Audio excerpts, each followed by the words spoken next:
여러분 반갑습니다. 오늘 같이 보시게 될 하나님의 말씀은 민수기 33장 1절에서 2절입니다. 모세와 아론의 인도로 대오를 갖추어 애굽을 떠난 이스라엘 자손들의 노정은 이러하니라. 모세가 여호와의 명령대로 그 노정을 따라 그들이 행진한 것을 기록하였으니 그들이 행진한 대로의 노정은 이러하니라. 아멘. 결론을 보는 믿음이라는 제목으로 하나님의 말씀 듣겠습니다. 민수기 33장은 지난 출애굽의 여정을 간단하게 기록한 말씀입니다. 모세는 애굽을 나와서 지난 40년간 거쳐왔던 장소들 그리고 지금까지 일어났던 사건들을 간략하게 기술하는데요. 모세에게 있어서 이 말씀을 기록하는 시점이 언제인가? 이제 죽음을 앞두고 지난 날들을 회상하며 쓰고 있는 거죠. 모세는 이스라엘 백성들을 지난 40년 동안 애굽에서부터 가나안 땅이 보이는 지금 여기 모압 평지까지 인도해 왔습니다. 그는 이 40년을 어떤 말로 담아낼 수 있을까요? 여기서 우리가 주목해야 하는 시편이 하나 있는데요. 모세가 쓴 시편입니다. 이 역시 모세가 모압 평지에서 죽음을 앞두고 쓴 것으로 알려져 있는데요. 시편 90편이에요. 모세는 이 시편에서 이렇게 고백을 합니다. 제가 전체를 다 읽어드릴 테니까요. 잘 한번 들어보시죠. 주여, 주는 대대의 우리의 거처가 되셨나이다. 산이 생기기 전, 땅과 세계도 주께서 조성하시기 전, 곧 영원부터 영원까지 주는 하나님이시니이다. 주께서 사람을 티끌로 돌아가게 하시고 말씀하시기를 너희 인생들은 돌아가라 하셨사오니 주의 목전에는 천년이 지나간 어제 같으며 밤의 한순간 같을 뿐이니이다. 주께서 그들을 홍수처럼 쓸어 가시나이다. 그들은 잠깐 자는 것 같으며 아침에 돋는 풀 같으니이다. 풀은 아침에 꽃이 피어 자라다가 저녁에는 시들어 마르나이다. 우리는 주의 노에 소멸되며 주의 분내심에 놀라나이다. 주께서 우리의 죄악을 주의 앞에 놓으시며 우리의 은밀한 죄를 주의 얼굴빛 가운데 두셨사오니 우리의 모든 날이 주의 분노 중에 지나가며 우리의 평생이 순식간에 다하였나이다.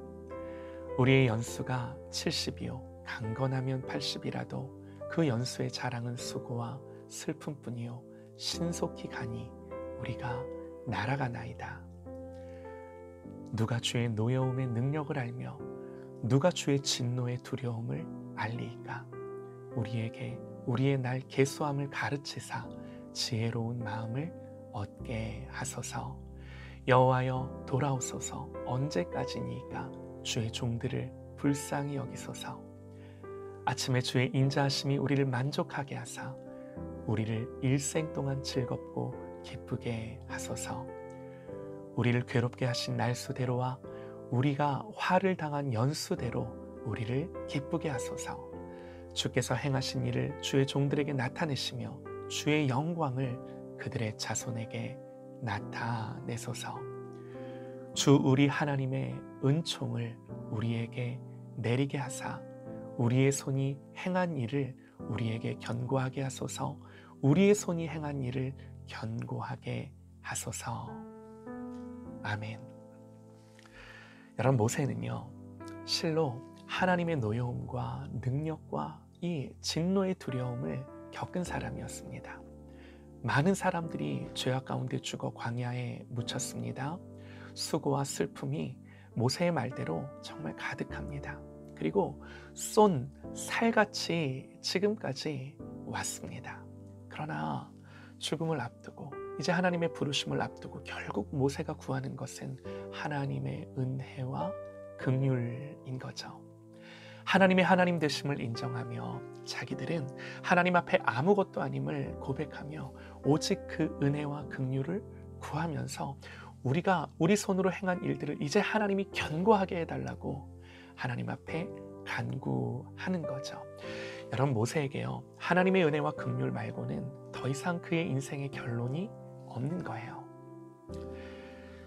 민수기 33장의 말씀들을 보면요, 이제 여러 지명들 그리고 사건들이 간략하게 기록되어 있는데요.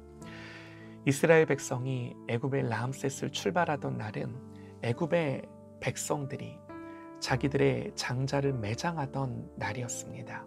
애굽 전체가 울음으로 가득할 때 그들이 나왔어요.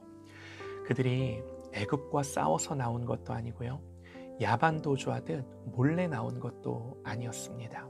물론 급하게 나왔지만 당당하게 걸어 나왔어요.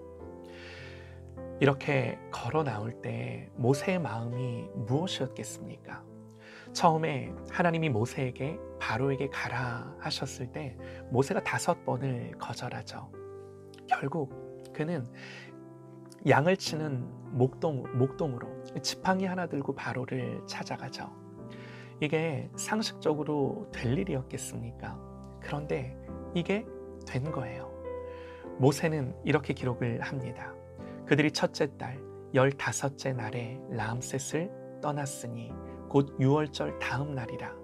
이스라엘 자손이 애굽 모든 사람의 목전에서 큰 권능으로 나왔으니 애굽인은 여호와께서 그들 중에 치신 그 모든 장자를 장사하던 때라. 여호와께서 그들의 신들에게 벌을 주셨더라.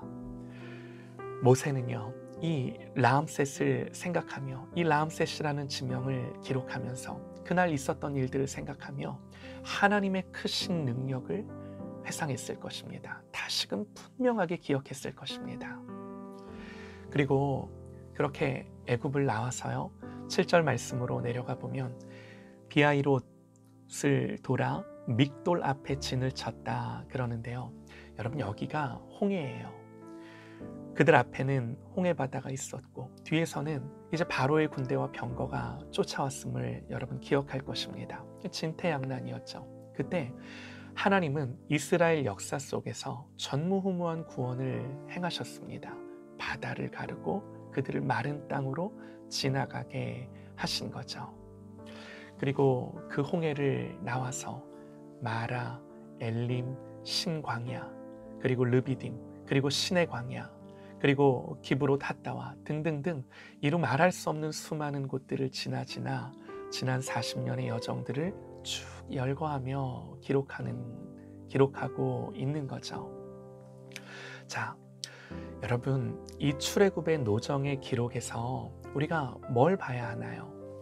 하나님은 왜 이런 것들을 기록하게 하셔서 오늘 우리에게까지 들려주시는 건가요? 여러분 보세요.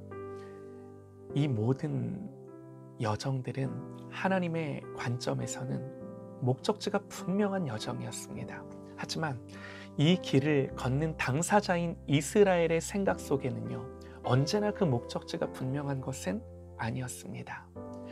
그들 자신에게는 너무나 많은 이 길을 걸음에 있어서 그들 자신에게는 너무나 많은 불순종이 있었습니다. 뼈아픈 실패와 죄악들이 있었습니다. 넘어짐이 있었습니다. 그러나 지금 그들은 그 모든 실패와 불순종에도 불구하고 지금 목적지를 코앞에 두고 있는 거예요. 그러면서 지난 과거를 회상하며 떠올리는 거예요. 여러분, 이것이 무엇을 말해주나요?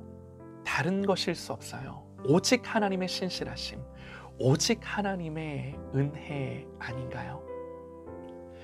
우리가 하나님 부르실 때, 언젠가 임종할 때 지난 인생을 돌아보면 우리에게도 마라가 있고 르비딤이 있고 기브롯 핫다와와 같은 그런 사건들, 지명들이 있지 않겠습니까? 모두 하나같이 범죄하고 넘어졌던 곳들이죠.